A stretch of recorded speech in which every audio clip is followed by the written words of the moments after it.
తపస్సుకు పోయిన వారు ఇంతవరకు మరణించుట ఎక్కడా వినలేదు. మీరు ఎప్పుడు అబద్ధం ఆడలేదు. అంటే కష్టపడి మరణించాడా?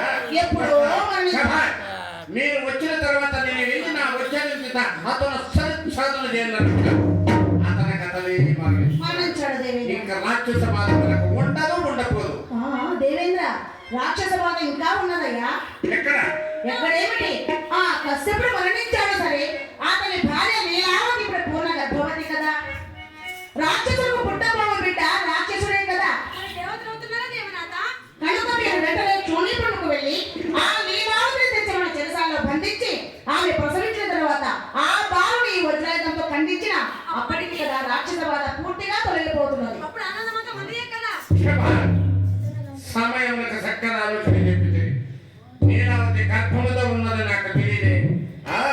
కష్టపడి మరణించాడు. నీలావతి గర్భముతో ఉన్నది. రాక్షసుని కొట్టేవాడు రాక్షసుడే.